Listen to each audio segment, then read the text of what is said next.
Hello बच्चों, तो आज फिनॉल की केमिकल प्रॉपर्टीज़ का अगला पार्ट, जिसके अंतर्गत हम बेंजीन रिंग से संबंधित अपक्रियाओं के बारे में देख रहे हैं। इसमें दो पार्ट हम डिस्कस कर चुके हैं, एक नाइट्रेशन हो चुका है, नाइट्रीकरण, और दूसरा सल्फोनेशन हो चुका है। आज के इस वीडियो पार्ट में हम 4 रिएक्शंस कवर करेंगे। एक होगा हैलोजनेशन, जिसके अंतर्गत हम ब्रोमिनेशंस की बात करेंगे। दूसरा बहुत important reaction that is Friedel-Crafts reaction, alkylation और एसाइलेशन।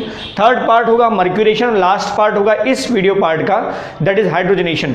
तो लेट मी स्टार्ट इट। तो सबसे पहले देख रहे हैं हम हैलोजनीकरण या हैलोजनेशन, मतलब बेंजीन रिंग पर H का प्रतिस्थापन कराएंगे हैलोजन परमाणु के द्वारा। ठीक है, ज़्यादातर इस फिनॉल के साथ जो रिएक्शन होनी है मोस्टली वो है ब्रोमिनेशन की, अर्थात यहाँ हम बात करने वाले हैं ब्रोमिनीकरण, दैट इज ब्रोमिनेशन। ठीक है, तो फिनॉल की जो ब्रोमिनेशन होती है, फिनॉल का जो ब्रोमिनीकरण है वो 2 कंडीशन में होगा। एक कंडीशन है जब Br2/CH2 अर्थात कार्बन डाइसल्फाइड हो, ब्रोमीन रेड लिक्विड, ये सॉल्वेंट है कार्बन डाइसल्फाइड। हाँ, इसकी जगह पर आप ये भी ले सकते हैं इन द क्लोरोफॉर्म।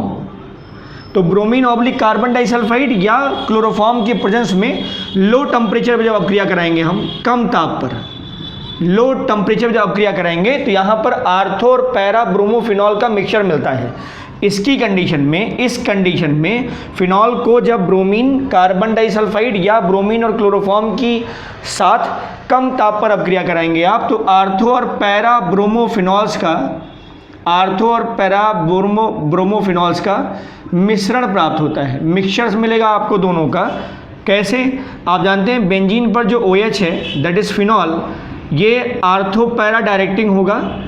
तो अगर ब्रोमीन के साथ रिएक्शन करेगा in the presence of carbon disulphide और at the place of CH2 we can take also chloroform, low temperature पे, लो टेम्परेचर पे, लो टेम्परेचर मीन्स कितना? Approx 273 kelvin. 273 केल्विन मीन्स कितना हो गया बेटा? 0 डिग्री सेल्सियस। इस पर अगर आप अपक्रिया कराएंगे तो यहाँ पर आपको आर्थो और पैरा ब्रोमोफिनॉल्स का मिक्सचर मिलेगा। ये हो गया ortho bromophenol, OH, this is functional group, this is substituent. तो ये आर्थो ब्रोमोफिनॉल्स या 2 ब्रोमोफिनॉल्स वी कैन से, 2 ब्रोमोफिनॉल, और दूसरा मिलेगा पैरा, दैट मीन्स 4 ब्रोमोफिनॉल। इन दोनों का मिक्सचर मिलेगा बेटा, ये है 4 ब्रोमोफिनॉल। ठीक है, तो ये है फिनॉल प्लस ब्रोमीन के साथ जब रिएक्शन होगी पहली कंडीशन में, जब ताप कम है। दूसरा, अगर हम ब्रोमीन प्लस वाटर, इसको हम बोलते हैं ब्रोमीन वाटर, है ना, ब्रोमीन वाटर, ब्रोमीन वाटर के साथ अगर हम रिएक्शन कराएं एक्सेस में, ध्यान रहे ब्रोमीन वाटर की अधिकता में अग्रिया कराई जाएगी, इसलिए यहाँ पर एक्सेसिव ब्रोमिनेशन होता है या फर्दर ब्रोमिनेशन होता है। तो हमें ट्राई ब्रोमो डेरिवेटिव का वाइट प्रेसिपिटेट मिलेगा यहाँ पर। तो ब्रोमीन प्लस वाटर की अधिकता में 2,4,6 ट्राई ब्रोमोफिनॉल, 2,4,6 ट्राई ब्रोमोफिनॉल का वाइट प्रेसिपिटेट, सफ़ेद अवक्षेप प्राप्त होता है बेटा इससे। तो 2 कंडीशन है, एक तो कम ताप पर ब्रोमीन और कार्बन डाइसल्फाइड के मिश्रण के साथ तो आर्थो और पैरा ब्रोमोफिनॉल्स का मिक्सचर मिलेगा। दूसरा, जब आप ब्रोमीन प्लस वाटर लेंगे तो आपको वाइट प्रेसिपिटेट मिलेगा। एक्चुअली ये जो रिएक्शन है it is use for the test of phenols, phenol के रासायनिक परीक्षण में भी इसका इस्तेमाल करते हैं हम। तो ब्रोमीन और ये वाटर एक्सेसेस, ये ध्यान रहे एक्सेस में है, ये एक्सेसिव अमाउंट है ब्रोमीन का, तो फर्दर ब्रोमिनेशन हो जाएगा। इसलिए यहाँ पे क्या मिल जाएगा हमें? OH, ये ब्रोमीन, पैरा और ये भी आर्थो। तो काउंट करोगे तो आएगा 2, 4, 6, 2, 4, 6, ये नंबर 1, 2, 3, 4, 5, 6, तो 2, 4, 6 3 बार है ट्राई ब्रोमो फिनॉल, और ये वाइट प्रेसिपिटेट होता है। इस वाइट प्रेसिपिटेशन के कारण जो है इसका हम केमिकल टेस्ट में भी इस्तेमाल करते हैं, तो सफ़ेद अवक्षेप मिलेगा। ठीक है बेटा, तो अगर आप कम ताप पर कराओगे तो आर्थो और पैरा ब्रोमोफिनॉल्स का मिक्सचर मिलेगा, और अगर आप एक्सेसिव ऑफ ब्रोमीन वाटर के साथ रिएक्शन कराएंगे तो आपको 2,4,6 ट्राई ब्रोमोफिनॉल्स का मिक्सचर, दैट मीन्स 2,4,6 ट्राई ब्रोमोफिनॉल्स का सफ़ेद अवक्षेप प्राप्त होगा। क्लियर? दूसरा रिएक्शन है फ्रीडल-क्राफ्ट। फ्रीडल-क्राफ्ट देखो, आप जानते हैं फ्रीडल क्राफ्ट एल्काइलेशन एसाइलेशन होता है दो, तो फ्रीडल क्राफ्ट अपक्रिया, इसको अगर आप देखें हर एक पर्टिकुलर नेम रिएक्शन का कोई ना कोई सिग्नेचर जरूर होता है। सिग्नेचर मीन्स स्पेसिफिक रिएक्शन होगी जिसके आधार पे उस रिएक्शन को बड़ी आसानी से पहचाना जा सकता है। तो फ्रीडल क्राफ्ट इस रिएक्शन का सिग्नेचर है anhydrous AlCl3। Anhydrous AlCl3 this it is Lewis acid या इसको हैलोजन कैरियर भी कहते हैं। ठीक है, फ्रीडल क्राफ्ट इसमें हम दो रिएक्शन देख रहे हैं। एक हम देख रहे हैं एल्कलीकरण, मतलब फिनॉल के बेंजीन रिंग पर हम एल्किल का प्रतिस्थापन करेंगे, और दूसरा देखेंगे एसिटिलीकरण। तो एल्कलीकरण अगर आप देखें, जिसका हम एल्काइलेशन बोल रहे हैं, एल्कलीकरण कराएंगे कैसे? फिनॉल की अपक्रिया करा दीजिए क्लोरोमीथेन से या मेथिल क्लोराइड से। ठीक, मेथिल क्लोराइड से एनहाइड्रस AlCl3 के प्रेजेंस में कराइए क्रिया, आपको मिल जाएगा OHCH3 प्लस आर्थो का, और ये मिल जाएगा पैरा का। OH आर्थो पैरा डायरेक्टिंग है ही है, तो आपको ये मिल जाएगा। This is paracresol. आपको पता है कि OH और CH3 का जब पेयर बनता है बेंजीन रिंग पर तो एक टर्मिनोलॉजी यूज करते हैं, दैट इज क्रेसॉल, और ये क्या है? Orthocresol. Due to steric hindrance this will be the major product. ये मेजर प्रोडक्ट है, ध्यान रखिएगा। Paracresol will be the major product in this case. Alkylation में फ्रीडल क्राफ्ट एल्काइलेशन, अगर हम फिनॉल की रिएक्शन निर्जल AlCl3 या एनहाइड्रस AlCl3 के प्रेजेंस में CH3Cl से कराएंगे तो आर्थोक्रेसॉल और पैराक्रेसॉल्स का मिक्सचर मिलेगा, जिसमें पैराक्रेसॉल जो है वो एक मुख्य उत्पाद होगा। ये पैराक्रेसॉल मुख्य उत्पाद, मतलब पैरा पोजीशन पे ये OH और ये CH3 मोर स्टेबल होगा, इसलिए मेजर प्रोडक्ट होगा। क्लियर, स्टेबिलिटी इसकी ज़्यादा होगी। दूसरा फैक्ट एक और देखो, इसमें इस रिएक्शन के साथ थोड़ा चैलेंज है। इस रिएक्शन के साथ थोड़ा प्रॉब्लम ये है कि अगर आप इस रिएक्शन में AlCl3, जैसे फिनॉल है ना, फिनॉल, और आप जानते हैं ये H+ बड़ी आसानी से लूज कर देता है। ये फिनॉल जो है वो H+ आसानी से लूज कर देता है, मतलब एल्कोहल से भी ज़्यादा एसिडिक होता है। तो अगर आप इस रिएक्शन में C6H5OH और AlCl3 लें, AlCl3 तो हम ऐसे लिख रहे हैं AlCl2, ठीक है, तो ये दोनों कंबाइन कर लेते हैं, और ये जो AlCl2 पार्ट है ये ऑक्सीजन के साथ कोऑर्डिनेट बॉन्ड बना लेता है, ऐसा C6H5O AlCl2 और प्लस HCl। तो एक प्रकार का ये कोऑर्डिनेट कंपाउंड मिल गया, कोऑर्डिनेट कंपाउंड। ठीक है, तो अगर आप क्रेसॉल्स या एल्किल डेरिवेटिव्स का अच्छा यील्ड चाहते हैं, ज़्यादा मात्रा में चाहते हैं कि ऐसी कोई रिएक्शन ना हो, वहाँ ऐसी कोई रिएक्शन ना हो, तो AlCl3 का अमाउंट एक्सेस में बढ़ा दीजिए। समझ रहे हैं आप? जनरल कैटेगरी क्या है? फिनॉल को आपने निर्जल AlCl3 की उपस्थिति में क्लोरोमीथेन से अपक्रिया करा दी, सीधे क्या मिल गया? आर्थोक्रेसॉल और paracresol. Paracresol is the major product. Clear इतना ही। अब हम एक कंडीशन आपसे डिस्कस कर रहे हैं कि अगर फिनॉल की रिएक्शन AlCl3 के साथ कराई जाए तो वास्तव में यहाँ एक कोऑर्डिनेट कॉम्प्लेक्स बन जाता है, जिसके कारण ये जो एल्किल सब्स्टिट्यूटेड या एल्किल डेरिवेटिव कंपाउंड्स है फिनॉल के, उनकी मात्रा कम हो जाती है, अर्थात उसका यील्ड क्या होगा? कम हो जाएगा। तो अगर आप चाहते हैं कि इनकी यील्डिंग ज़्यादा हो या इनका जो परसेंटेज मात्रा हो, इनकी परसेंटेज वो ज़्यादा हो, तो इस AlCl3 की अधिकता का प्रयोग करना चाहिए। बात समझ रहे हैं? AlCl3 ज़्यादा से ज़्यादा मात्रा में लेंगे तो ये जो कोऑर्डिनेशन हो रहा है, ऑक्सीजन, फिनॉल का ऑक्सीजन और AlCl2 के बीच में ये नहीं होगा, जिससे आप प्रतिस्थापन ज़्यादा से ज़्यादा इलेक्ट्रॉन्स नहीं का करा पाएंगे। और जो मेथिल सब्स्टिट्यूटेड फिनॉल है, मतलब मेथिल प्रतिस्थापित फिनॉल लाइक दैट आर्थोक्रेसॉल और पैराक्रेसॉल, इसकी यील्डिंग ज़्यादा होगी, इसका जो उत्पाद प्राप्त होगा मात्रा वो ज़्यादा होगी अगर AlCl3 ज़्यादा मात्रा में लिया जाए तो। क्लियर इतना? अब इसका दूसरा हिस्सा देखो, एसिटिलीकरण। ये फ्रीडल क्राफ्ट रिएक्शन का ही पार्ट है। तो इसमें फिनॉल को एसाइलेटिंग एजेंट या एसिटिलीकारक अभिकर्मक के साथ अपक्रिया करा दीजिए, लाइक दैट एसिटिल क्लोराइड से क्रिया करा रहे हैं हम, एसिटिल क्लोराइड या ethanoyl chloride in the presence of anhydrous AlCl3 निर्जल AlCl3 की उपस्थिति में क्रिया कराइए, आर्थो और पैरा डेरिवेटिव मिलेगा। ये है फिनॉल, ये है COCH3, this is ortho hydroxy या 2 हाइड्रोक्सी, ये कीटोन है बेटा, और ये हाइड्रोक्सी तो 2 हाइड्रोक्सी या ortho hydroxy acetophenone, ortho hydroxy acetophenone ये मिलेगा।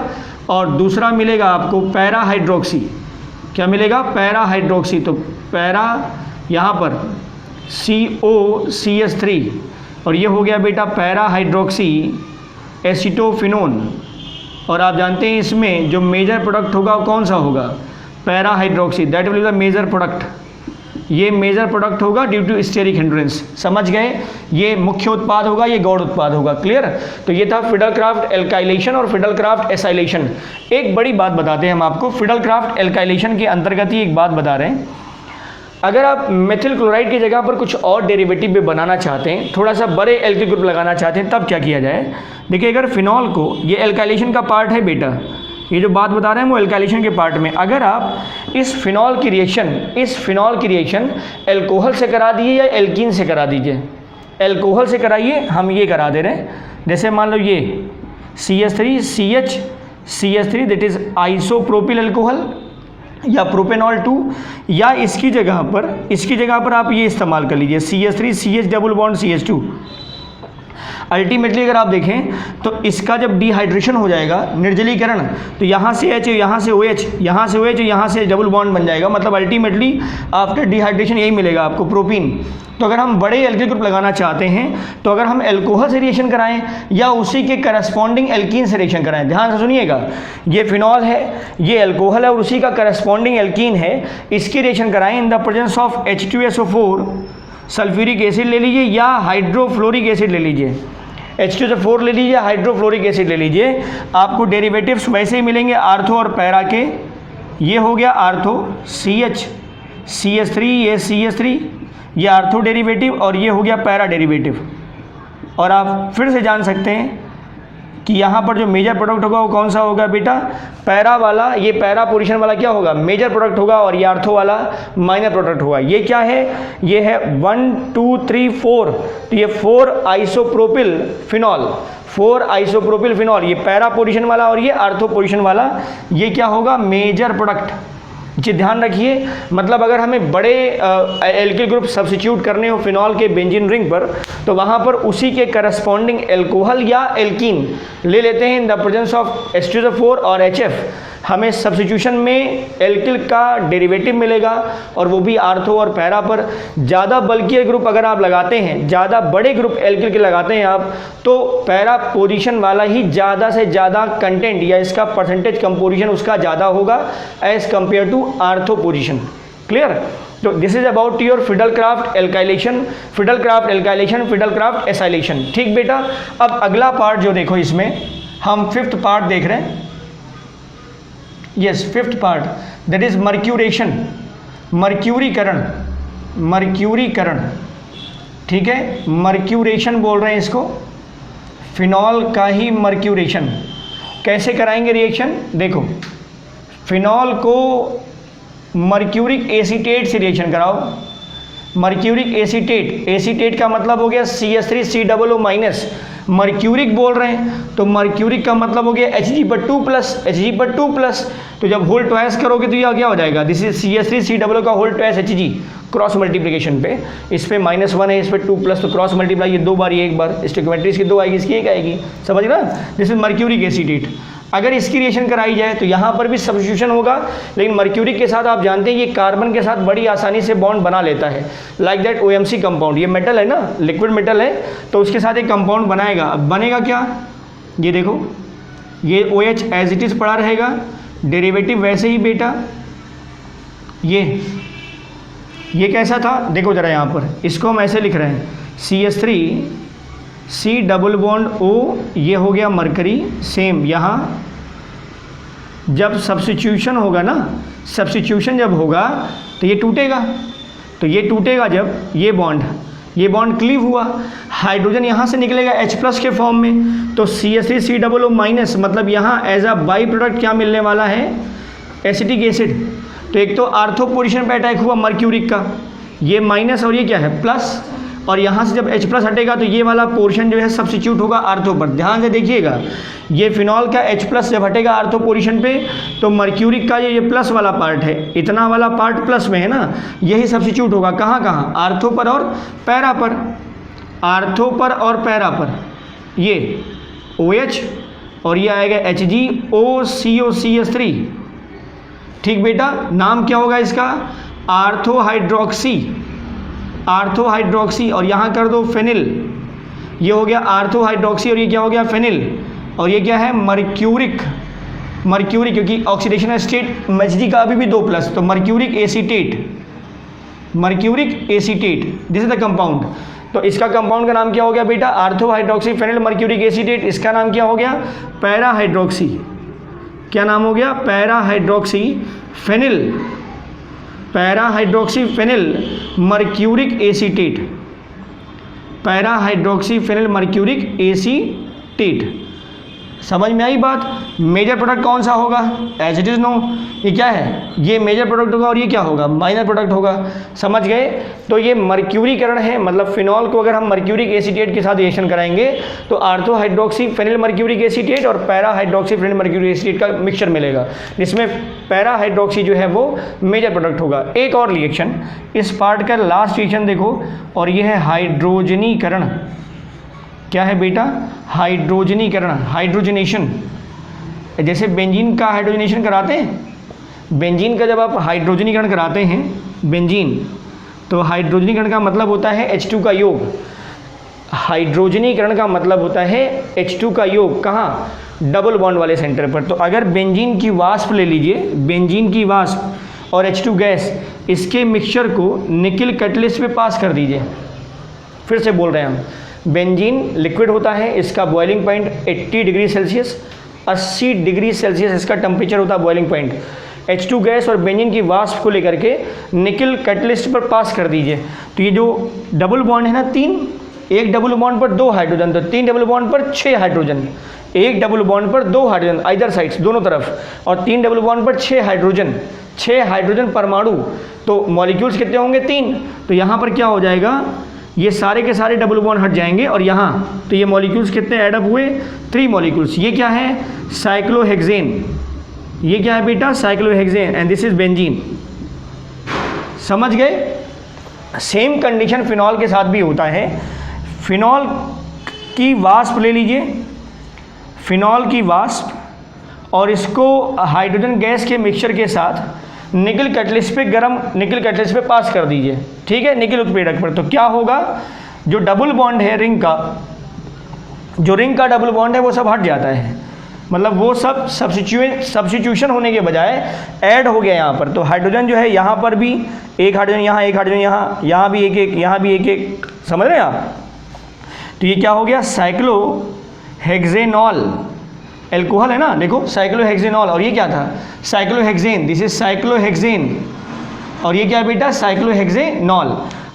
मॉलिक्यूलर फार्मूला अगर ऐड करोगे, देखो जरा इसका फार्मूला क्या था, C6H5OH, ऐसे लिख दो, C6H5OH है। अब देखो हाइड्रोजन कितने ऐड हुए, कहाँ कहाँ, 1 2 3 4 5 और 6, तो 6 हाइड्रोजन यूज हुए, तो फार्मूला क्या हो जाएगा, C6H11OH, C6H11OH। यहाँ पर कितने हाइड्रोजन, 3 हाइड्रोजन्स, 3 अणु 6 परमाणु हाइड्रोजन का, ये है साइक्लोहेक्सेनॉल। क्लियर। तो ये कुछ रिएक्शंस थे जो कि रिलेट किससे करते थे, बेंजीन रिंग से संबंधित रिएक्शंस थी। कुछ तो सब्स्टिट्यूशन हमने दिखाया, जैसे हम मर्क्यूरेशन देख रहे थे, फिडलक्राफ्ट एल्काइलेशन एसाइलेशन देख रहे थे। क्लियर।